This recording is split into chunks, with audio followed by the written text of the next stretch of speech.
சுழன்றும் ஏற்பினது உலகம், அதனால் உழந்தும் உழவே தலை.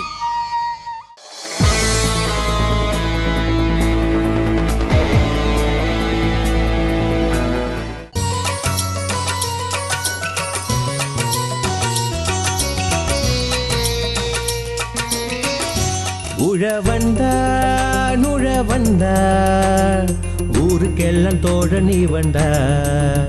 உழைச்சி உழைச்சி நாடு முழுதும் பஞ்சம் போக்கும் கர்ண நீ வந்தார். வண்ணம் பார்த்த பூமியிலே வெள்ளம செய்யும் சாமிகளே, சோற்று பசியை போக்கிடவே சேற்றில் கிடக்கும் சிப்பிகளே. வண்ணம் பார்த்த பூமியிலே வெள்ளம செய்யும் சாமிகளே, சோற்று பசியை போக்கிடவே சேற்றில் கிடக்கும் சிப்பிகளே. உழைச்சி உழைச்சி உடைத்தையும் தொடநட, ஊரு உலகம் வாழ்வதிவன நம்பி தாண்டா. உழைச்சி உழைச்சி உடைத்தையும் தொடநட, ஊரு உலகம் வாழ்வதிவன நம்பி தாண்டா. உழவர் மேடையிலே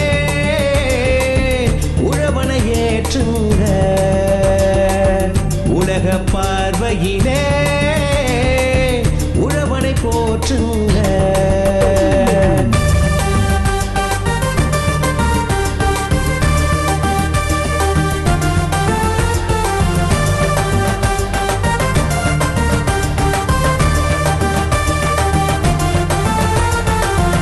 செய்யும் தொழில நம்பி உலகம் இருக்குடா, உன் உழைப்பில் விளைஞ்ச நெல்லு மணியில் உன்முகம் தெரியுண்டா.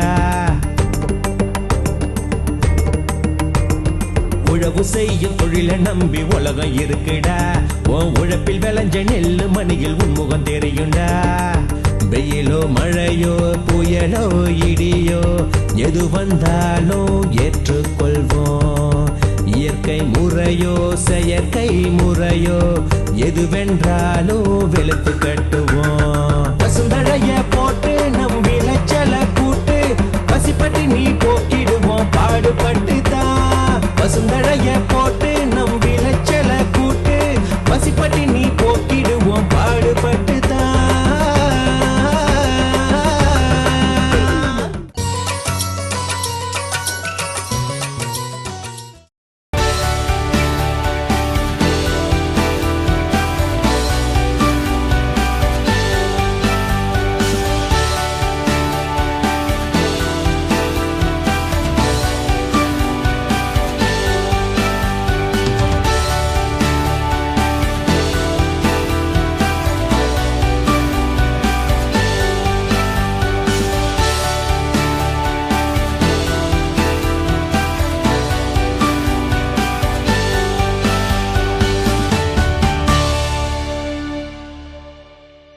ஒரு தடவை மானியம் வாங்கிட்ட ஒருத்தன் இன்னொருத்தனுக்கு ஏஜெண்டா மாறிடுறான். இந்த மானியம் எப்படி பாமரனுக்கு போய் சேரும்? மானியங்கள் எல்லாம் தோட்டக்கலை துறையிலும் வேளாண் துறை மூலமாகவும் வந்து கொண்டிருக்கின்றது.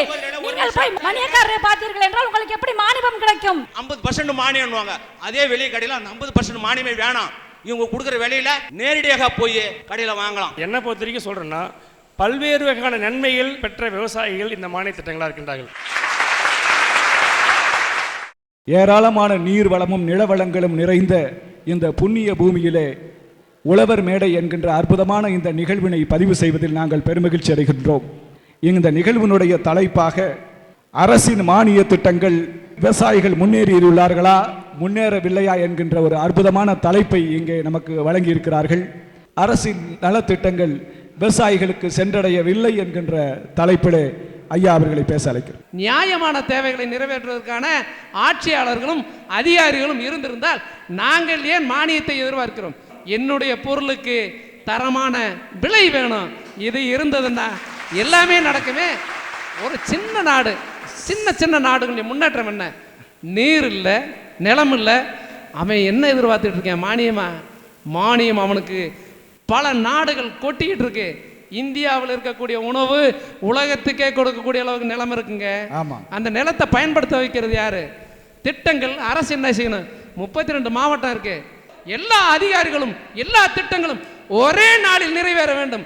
அங்கு லஞ்சம் வராது, அங்கு தவறு நடக்காது.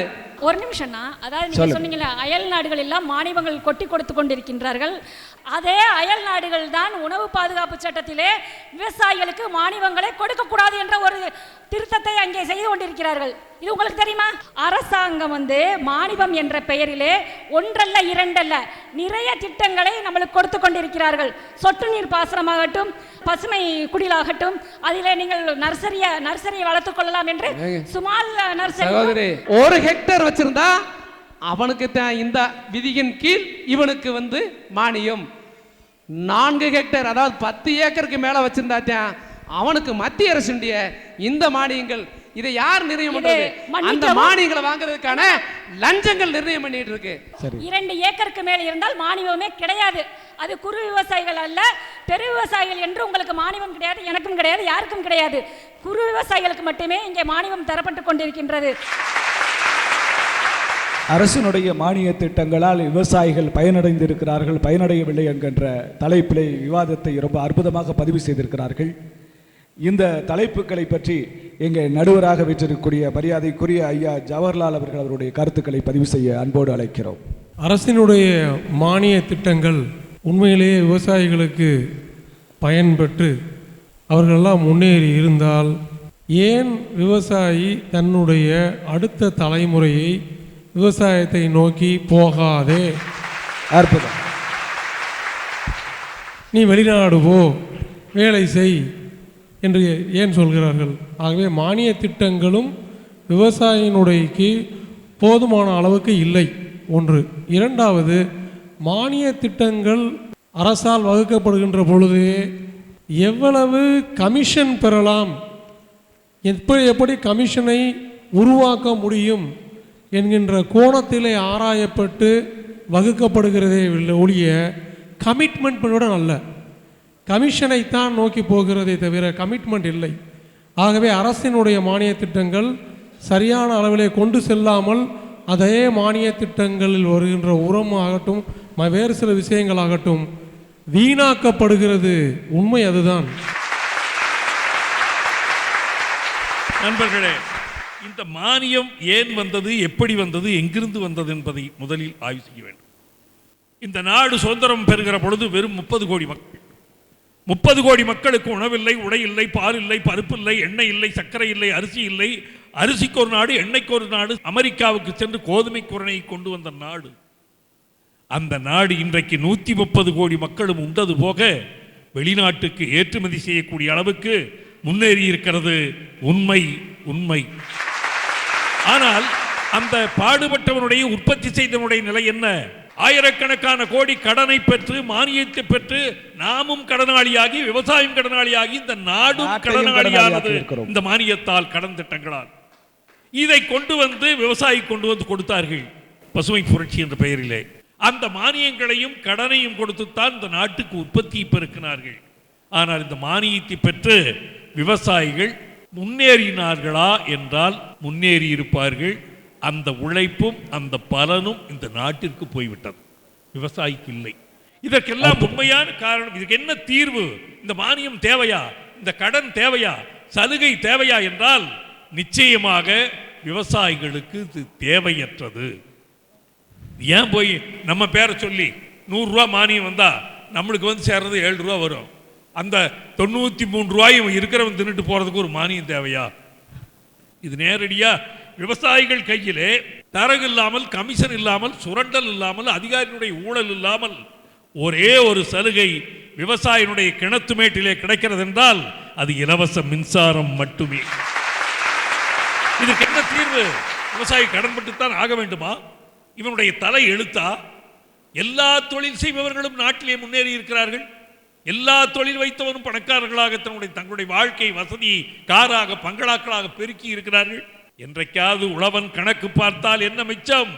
உழவுகோல் கூட மிஞ்சாது என்பார்கள். ஏன் இந்த நிலை? மற்றவன் அனைத்துக்கும் நிர்ணயம் செய்கிறான் தன்னுடைய உற்பத்தி பொருளுக்குத்தானே விலையை. ஆலை முதலாளியிலிருந்து அனைத்து பேரும் தன்னுடைய உற்பத்திக்கு விலை நிர்ணயம் செய்திருக்கிறார்கள்.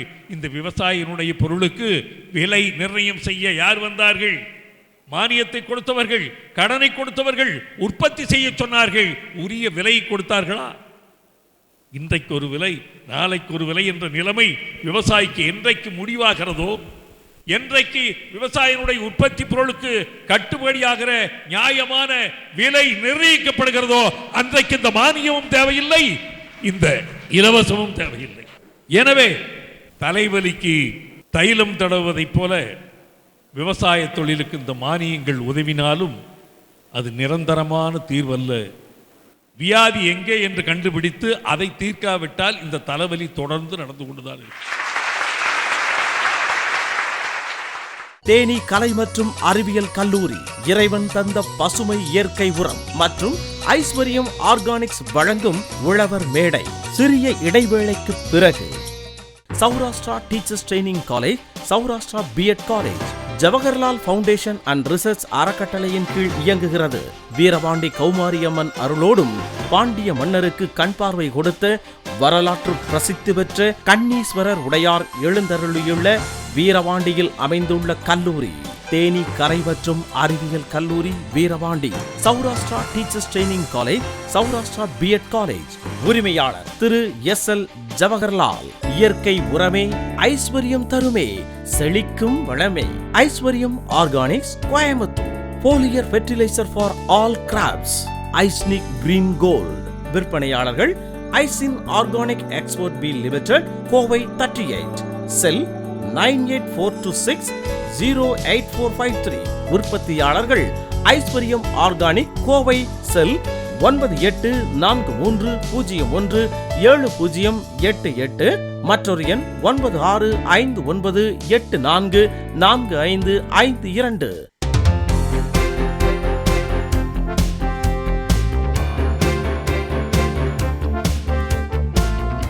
விவசாயத்தில் புதிய புரட்சி, மறுமலர்ச்சி. குறைந்த செலவில் அதிக மகசூல். நெல், வாழை, கரும்பு போன்ற பணப்பயிர்களில் சாதனை செய்திடுவோம். வேளாண்மையில் அன்னை பூமியை பெருமை கொள்ளச் செய்வோம். இதோ இயற்கை வழி விவசாய மாமன்னன் இறைவன் தந்த பசுமை இயற்கை உரம் மற்றும் விவசாய இடுபொருட்கள் நிறுவனம். இன்றே இணைந்திருங்கள் இயற்கை வழி விவசாயத்தில். பசுமையான பயிர் வளர்ப்போம், நோயில்லா பாரதம் காண்போம். இறைவன் தந்த பசுமை இயற்கை உரம், ஈடு இல்லா இயற்கையின் வரம். தமிழகம் முழுவதும் மாவட்டம், தாலுகா மற்றும் கிராமப்புற வாரியாக டீலர்கள் வரவேற்கப்படுகிறது. தென்னை விநியோகத்தில் 38 ஆண்டுகள் அனுபவம். வீட்டு தோட்டம் சிறந்த முறையில் அமைத்து தரப்படும். Pennycuick paradise nursery garden, Cumbum, Theni மாவட்டம். Pennycuick Brindavanam nursery garden, Dindigul மாவட்டம். Pennycuick Tharagai nursery garden, Cumbum, Theni சாலை, Theni. Pennycuick nursery garden, Uthamapalayam, Theni மாவட்டம். Pennycuick Vaigai nursery garden, Madurai. உரிமையாளர் எம். பாஸ்கரன். தேனி கலை மற்றும் அறிவியல் கல்லூரி இறைவன் தந்த பசுமை இயற்கை உரம் மற்றும் ஐஸ்வர்யம் ஆர்கானிக்ஸ் வழங்கும் உழவர் மேடை தொடர்கிறது. இங்கே அரசனுடைய மானிய திட்டங்களால் விவசாயிகள் பயன் அடைந்திருக்கிறார்கள் என்கின்ற கருத்தை பதிவு செய்ய, அதாவது அரசு மானிய திட்டங்களை பெறுவதில் விவசாயிகள் தங்கு தடை இருக்கின்ற காரணம் பார்த்தீங்கன்னா, விவசாயிகள் இன்று யாரும் ஒற்றுமையாக இல்லை. அதான் முக்கிய காரணம் சொல்ல முடியும். உற்பத்தி பண்ணிட்டீங்க, விற்பனை பண்ண முடியல, கோல்டு ஸ்டோரேஜ் போட போகிறீங்களா, குடோன் கட்டணுமா, இவரனே என்ன வெளியூர் பொருளை வெளியூருக்கு கோயம்பேடு கொண்டு போனோமா, மற்ற வெளிநாட்டு கொண்டு எல்லா இடத்துக்கும் செல் பண்ணுறதுக்கு அரசாங்கம் தயாராக இருக்குது. அதனை பயன்படுத்தாமல், டெக்னாலஜியை கொண்டு போகாமல், நம்முடைய பயன்படுத்தாமல் அறியாமையால் தான் நம்ம இன்றைக்கும் பேசிகிட்டு இருக்கோம். விவசாயிகள் முன்னேறணும்னா என்னுடைய கருத்துக்கள், விவசாயிகள் ஒற்றுமையாக இருந்து ஒரு நிறுவனமாக என்றைக்கு மாறமோ அன்னைக்கு தான் நம்ம விலை நிர்ணயம் ஆயிருந்து அன்னைக்கு என்னுடைய உற்பத்தி செய்த தக்காளிக்கு 100 ரூபா, நான் உற்பத்தி செய்த ஆப்பிளுக்கு 150 ரூபான்னு சொல்கிற அளவுக்கு நீங்கள் உருவாகணும்னா நம்ம ஒற்றுமையாக இருக்கணும். இந்த தரத்தில் கூறிக்கொண்டு வாய்ப்பளித்தனருக்கும் நன்றி கூறி விடைபெறுகிறேன். நம்முடைய இங்கே நடுவராக வீற்றிருக்கக்கூடிய ஐயா அவர்களுடைய கருத்துக்களை பதிவு செய்யுமாறு அன்போடு அழைக்கிறேன். நீங்கள் யாரும் எங்களுக்கு மானியம் கொடுத்து எங்கள் மீது இறக்கப்பட்டு செய்ய வேண்டாம். நீங்கள் 3 காரியம் மட்டும் செய்யுங்கள். நதிநீர் இணையுங்கள். நீங்கள் இந்த விலை நிர்ணயத்தை நன்றாக ஆராய்ச்சி செய்து அமையுங்கள். இதை ஒரு தொழிலாக ரெகக்னைஸ் செய்யுங்கள். அப்படி செய்தால் இந்த நாட்டிலே வேலையில்லா திண்டாட்டமே கிடையாது, இருக்க முடியாது. மட்டுமல்ல, இன்று சாதாரணமாக மாடு வளர்த்தாலும் ஆடு வளர்த்தாலும் பூராம் இண்டிஜினியஸ், அதாவது உள்நாட்டு சந்தை. இந்த சந்தை இந்த 130 கோடி ஜனங்களுக்கும் பெரிய சந்தை. இந்த சந்தையை இத்தனை மக்களும் பயன்படுத்தி பெரிய செல்வ நிலைக்கு மேலோங்கி நிற்போம். உடலால், மனதால், சுகாதாரத்தால் உயர்ந்து நிற்போம். உங்கள் கருத்துக்களை சொல்லுங்கள். இப்போ நம்ம பேசிகிட்டு இருக்கும்போது மானிய திட்டங்கள் வந்து பெரும்பாலும் கிடைக்கலைங்கிற ஒரு கருத்தோடு இருந்துக்கிட்டு இருக்க சூழலில் வந்து இன்றைக்கி அதுக்கு எப்படி மாற்றி அமைக்கலாம் அப்படின்னா, இன்றைக்கி ஆல்ரெடி வந்து சில திட்டங்களில் வந்து இசிஎஸ் மூலமாக நேரடியாகவே வந்து இப்போ உதாரணம் பார்த்தீங்கன்னா என்எஃப்எஸ்எம் சொல்லக்கூடிய தேசிய உணவு பாதுகாப்பு திட்டத்தில் இப்போ தான் ஒரு சில மாவட்டங்களில் வந்து ஆரம்பிச்சிருக்காங்க. ஏன்னா அது எப்போ ஏன் அந்த மாதிரியான முயற்சிகள் நடைபெற்றதுனா அது வந்து விவசாயிகளுக்கு சரிவர போய் சேரலை அப்படிங்கிற சூழலில் வந்து அதை ஒரு ரிவ்யூ பண்ணும்போது வந்து இந்த முயற்சி எடுத்து இன்னைக்கு பண்ணியிருக்காங்க. ஸோ இதை வந்து மற்ற திட்டங்களுக்கும் விரிவுபடுத்தி கொண்டு வரக்கூடிய சூழலை வந்து இன்னைக்கு நம்ம முன்வைக்கலாம். இந்த மேடை மூலமாக வந்து நம்ம கொண்டு போகலாம். ஒன்று. ரெண்டாவது பார்த்தீங்கன்னா பல திட்டங்கள் இப்போ கிருஷ்ணகிரி மாவட்டத்திலையும் ஹோசூர்லாம் பார்த்தீங்கன்னா பல சின்ன சின்ன இடங்களில் 10 சென்ட் 20 சென்ட் 30 சென்டில் வந்து பார்த்தீங்கன்னா அந்த கொய்மலர் சாகுபடி இன்னைக்கு நம்ம இந்தியாவிலேருந்து வந்து பார்த்தீங்கன்னா யூரோப்புக்கு அதிகமாக வந்து வேலண்டைன்ஸ் டே அன்னைக்கு பார்த்தீங்கன்னா காதலர் தினத்தன் அன்னைக்கு வந்து பூவு வந்து அதிகமாக போகிறது இடம் பார்த்தீங்கன்னா வந்து நம்ம ஹோசூர்லேருந்து போகிறது. அங்கே பார்த்தீங்கன்னா மானிய திட்டங்களை வந்து பெருவாரியான சின்ன சின்ன விவசாயிகளுமே வந்து நல்லா பயன்படுத்தியிருக்காங்க. எங்களை பொறுத்த வரைக்கும் என்னென்னா நிறைய குறைகள் இருந்தாலும் அதை முழுமையாக விவசாயிக்கு கொண்டு போகக்கூடிய இப்போ நம்ம கேள்விப்பட்ட அனைத்து கருத்துக்களையும் எங்களுக்கு தெரிந்த துறை நண்பர்கள் எல்லாத்துக்குமே அலுவலர்களுக்குமே கட்டாயம் இந்த கருத்துக்களை வந்து கொண்டு போய் சேர்ப்போம். அவங்களும் அவங்களுடைய அதிகாரிகளுக்கு எல்லாத்துக்குமே கொண்டு செல்ல முயற்சி எடுப்போம்னு சொல்லி கேட்டுக்கிறேன். நன்றி. நன்றி. ஒரு நல்ல கருத்தை பதிவு செய்திருக்கார். ஐயா சொல்லுங்க. அரசு மானியம் என்பதே திட்டம் தீட்டுவது என்றது நன்றாக தான் இருக்குது. ஆனால் அதை பயன்படுத்தி விவசாயிகள் சென்று வரும்பொழுது எங்களுக்கு ஏதுவாக இல்லை. இதுக்கு நான் ஒரு ஆலோசனைங்கிறது வந்து என்னன்னா, விவசாயிகள் அதிகாரிகளோடு இணைந்து அந்த மக்கள் பங்கேற்போட ஒரு திட்டம் தீட்டக்கூடிய ஒரு சூழல் உருவாகும் போது வந்து நீங்கள் நினைக்கிறது எல்லாமே வந்து சாத்தியமாகிறது என்னோட தனிப்பட்ட கருத்து. எங்கள் பகுதி விஞ்ஞானி அனைவரும் விவசாயிகள் சென்றாக்கா அதனுடைய திட்டங்களை எந்த விட ஒலிவு மறைவிலாக கூறுவது என்பது உண்மைதான். செயல்பாட்டிற்கு வருகிறதா இல்லையான்றதான் என்னுடைய கேள்வி. இதில் அரசு திட்டம் தீட்டுவது காலம் கடந்து. உதாரணமாக இன்றைக்கு கடலூர் மாவட்டத்தில் தொகுப்பு திட்டம் குருவியில் திட்டத்தை கொண்டு வந்தாங்க. அந்த திட்டம் கிட்டத்தட்ட 90% வெற்றி அடைந்தான் கூறலாம். அதில் இன்னும் காலத்தோடு அந்த திட்டத்தை விவசாயிகளுக்கு அறிமுகப்படுத்தியிருந்தால் 100% வெற்றி பெற்றிருக்கும் என்றது ஐயமில்லை. இந்த தேவைக்கு காரணம் அந்த திட்டம் தீட்டுவது வேலையோடு இருக்க வேண்டும், காலத்தோடு இருக்க வேண்டும். விவசாயியுடைய அந்த திட்டம் வந்து சேர்வதும் காலத்தோடு இருக்க வேண்டும். அதோ எங்கள் சகோதரர் சொன்னார் பேங்க்கில் லோன் தரான். கவர்மெண்ட்டு எங்களுக்கு எந்தவித அச்சுறுத்தலும் கொடுக்கறது கிடையாது. எங்கள் வேளாண் உற்பத்தியாளர் கம்பெனி ஒன்றாக கூடி ஒரு பேங்க்கில் போய் கேட்டால் எங்களுடைய தகுதி, எங்களுடைய நிலைப்பாடு, எங்களுடைய சங்கத்தினுடைய கம்பெனியுடைய சட்ட திட்டங்களை பார்க்குறாங்க. செயல்பாட்டை பார்த்து முதல்ல ஒரு லோனு கொடுக்குறாங்க. எந்த கவர்மெண்ட்டு லோனு கொடுக்க சொல்கிறதே கிடையாது. நாங்கள் வளர்ந்து அந்த வாங்கின கடிதத்தை திருப்பி அடைத்தால் அப்புறம் பேங்கெல்லாம் வருவோம். இன்றைக்கு இந்த வேளாண்மை உற்பத்தியாளர் கம்பெனிக்கு நபார்டு வாங்கி நிறைய திட்டங்கள் இருக்குது. கொடுக்கலாமா கொடுக்கக்கூடாதா, வருமா வராதா? அப்போ எங்கள் விவசாயம் என்ன பண்ணுவோம்? மழை வருமா வரமாதான் நாங்கள் ஏங்கி கொண்டு இருக்கோம். கடன் வருமா வருமானம் பார்க்கறது ஏங்கிறது எங்களுக்கு காலம் இருக்குதா? எங்களுக்கு ஈட்டு சீட்டங்களை பார்த்து ஏமான்ற காலங்கள் தான் குறைவே தவிர, ஆனால் வங்கிகள் கடன் கொடுப்பு என்று எதிர்பார்த்து ஏமாந்த காலங்கள் அதிகம். இதனால் எங்கள் விவசாயிகள் எந்த ஒரு மானிய திட்டத்திலும் முழுமையாக பயன்பெறவில்லை. தேனி கலை மற்றும் அறிவியல் கல்லூரி இறைவன் தந்த பசுமை இயற்கை உரம் மற்றும் ஐஸ்வர்யம் ஆர்கானிக்ஸ் வழங்கும் உழவர் மேடை. சிறிய இடைவேளைக்கு பிறகு Saurashtra teachers training college, Saurashtra BEd college, Jawaharlal foundation and research அறக்கட்டளையின் கீழ் இயங்குகிறது.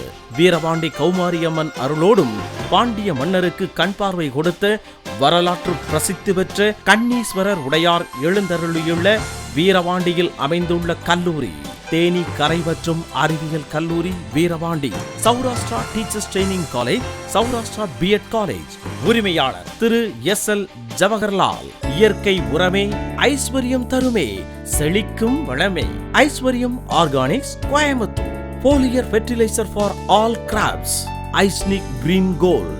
விற்பனையாளர்கள் ஐசின் organic export P limited, Kovai 38, cell 9842608453.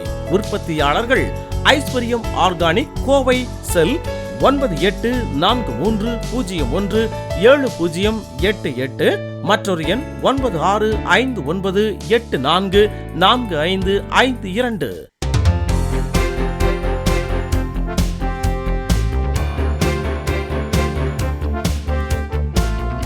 விவசாயத்தில் புதிய புரட்சி, மறுமலர்ச்சி. குறைந்த செலவில் அதிக மகசூல். நெல், வாழை, கரும்பு போன்ற பணப்பயிர்களில் சாதனை செய்திடுவோம். வேளாண்மையில் அன்னை பூமியை பெருமை கொள்ளச் செய்வோம். இதோ இயற்கை வழி விவசாய மாமன்னன் இறைவன் தந்த பசுமை இயற்கை உரம் மற்றும் விவசாய இடுபொருட்கள் நிறுவனம். இன்றே இணைந்திருங்கள் இயற்கை வழி விவசாயத்தில். பசுமையான பயிர் வளர்ப்போம், நோயில்லா பாரதம் காண்போம். இறைவன் தந்த பசுமை இயற்கை உரம், ஈடு இல்லா இயற்கையின் வரம். தமிழகம் முழுவதும் மாவட்டம், தாலுகா மற்றும் கிராமப்புற வாரியாக டீலர்கள் வரவேற்கப்படுகிறது. தென்னை விநியோகத்தில் 38 ஆண்டுகள் அனுபவம். வீட்டு தோட்டம் சிறந்த முறையில் அமைத்து தரப்படும். Pennycuick paradise nursery garden, Cumbum, Theni மாவட்டம். Pennycuick Brindavanam nursery garden, Dindigul மாவட்டம். Pennycuick Tharagai nursery garden, Cumbum, Theni சாலை, Theni. Pennycuick nursery garden, Uthamapalayam, Theni மாவட்டம். Pennycuick Vaigai nursery garden, Madurai. உரிமையாளர் M. பாஸ்கரன். காமாட்சியம்மன் தோட்டக்கலை நர்சரி தோட்டக்கலை கல்லூரி எதிரில், காமாட்சிபுரம், பெரியகுளம். உரிமையாளர் N. ஸ்ரீதர். தேனி கலை மற்றும் அறிவியல் கல்லூரி, இறைவன் தந்த பசுமை இயற்கை உரம் மற்றும் ஐஸ்வர்யம் ஆர்கானிக்ஸ் வழங்கும் உழவர் மேடை தொடர்கிறது. தோட்டக்கலை துறையில் பார்த்தீங்கன்னா நிறையா, அதாவது விதைகளுக்காகட்டும் சரி, மிளகா, கத்திரி, வாழைக்காகட்டும் சரி, அதாவது நர்சரி நீங்கள் ஸ்மால் நர்சரினா 9 லட்சம், அதில் நீங்கள் 3 லட்சம் போட்டால் போதும், மீதி 6 லட்சம் அரசாங்கமே கொடுக்குறாங்க. இது மாதிரி நாங்கள் நிறைய வாங்கி கொடுத்துருக்கோம். எங்களுடைய விவசாயிகளுக்கு நாங்கள் வாங்கி கொடுத்திருப்பதால் தான் நான் இதை ஆணித்தரமாக உங்களிடம் பதிவு பண்ண விரும்புகிறேன். அதனால் நீங்கள் நாளைக்கே சென்று உங்களது தோட்டக்கலைத்துறை எங்கே இருக்கிறது என்று பார்த்து, இந்த திட்டங்கள் எல்லாம் அங்கே இருக்கின்றது, வீணாகி இருக்கின்றது. ஏன்னா நிறைய விவசாயிகள் அதை பயன்படுத்தாமல் இருக்கின்றார்கள். நாம் பயன்படுத்தாமல் இருந்து கொண்டு அரசாங்கத்தை குறை கூறுவதில் சாத்தியமே இல்லை. இல்லை குறையலன்னு சொல்லுங்க. முதல் விஷயத்தை அதனால் நீங்கள் அனைவரும், விவசாய பெருமக்கள் அனைவரும் மானியங்களை வாங்கி நீங்கள் வாழ்வில் இன்புற வேண்டும் என்று கேட்டுக்கொண்டு வாய்ப்பிற்கு நன்றி கூறி விடைபெறுகிறேன். நன்றி, வணக்கம். சகோதரி சொல்றதை பார்த்தா எப்பயுமே கையேந்தக்கூடியவனாகவும் காலங்காலத்துக்கு அடிமையாகவும் இருந்துக்கிட்டே இருக்கணும் போல இருக்கே.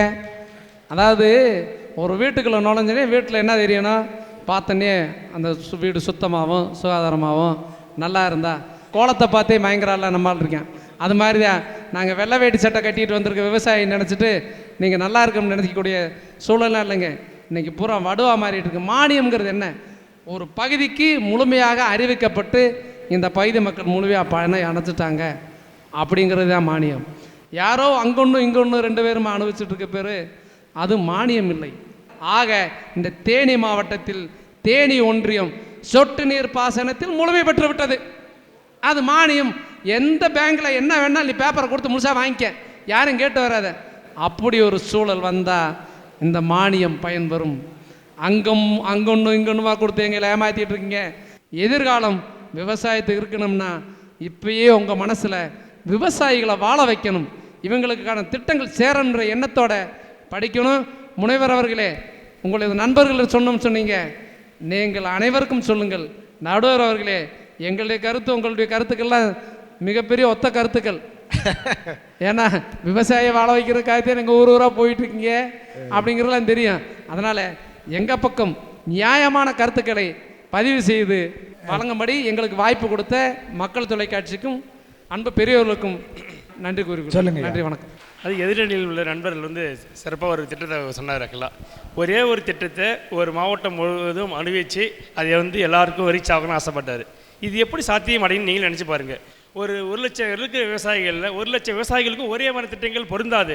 ஒருத்தவங்களுக்கு விதை வேண்டும், ஒருத்தவங்களுக்கு விதை கிடங்கு வேண்டும், ஒருத்தருக்கு வந்து பார்த்திங்கன்னா இது இயந்திரம் தேவைப்படும், சொட்டு நீர் கருவி தேவைப்படும். இது வந்து பொருந்தாது. நிறைய திட்டங்கள் இருக்குது. இன்றைக்கி வந்து ஆயிரக்கணக்கான விவசாய இது இலவச திட்டங்கள், மானிய திட்டங்கள் வந்து விவசாயத்தில் இருக்குது. நமக்கு எந்த திட்டங்கள் வேணுமோ அந்த திட்டங்களை விவசாயிகள் பயன்படுத்தி முன்னேறணும் தான் முன்னேறி இருக்காங்க விவசாயிகள். ஆனால் எனக்கு என்ன கருத்துக்கள் அப்படின்னா, ஒரு சில விவசாயிகள் மட்டுமா எல்லா திட்டங்களையும் எடுத்து முன்னேறி கொண்டு வருகின்றார்கள். அவங்க வந்து நம்ம விவசாயிகள் நம்மளுக்கு தெரியணும், பக்கத்தில் விவசாயியும் முன்னேறணும். ஆனால் எந்த விவசாயிகள் அந்த மானியம் வாங்கிட்டேன் நீ வாங்கன்னு சொல்லி கைக்கூட்டு கொண்டு போகிற விவசாயி எத்தனை பேர் இருக்காங்க சொல்லுங்கள்? கண்டிப்பாக இல்லை. நான் இந்த மானியத்தை வாங்கிட்டேன் நான் சொல்ல மாட்டேன் யார்ட்டும், ஏன்னா யாரும் தெரியக்கூடாது. மற்ற திட்டங்களை கொண்டு போகக்கூடாதுன்னு நிறைய விவசாயிகள் இருக்காங்க. கண்டிப்பாக இந்த அரசு மானிய திட்டங்களால் விவசாயிகள் முன்னேறி வருகின்றார்கள், முன்னேறுவார்கள். சட்டத்திட்டங்களில் வந்து விவசாயிகள் சொல்ல மாதிரி பார்த்திங்கன்னா சில சட்ட சிக்கல்கள் இருக்கின்றோம். அதை வந்து மக்கள் பங்கேற்பு கண்டிப்பாக இருக்கணும். இப்போ தான் ஒவ்வொரு மாவட்டத்திலும் ஒவ்வொரு மாதம் மீட்டிங் கூட்டங்கள் நடக்கின்றது கலெக்டர் தலைமையில்.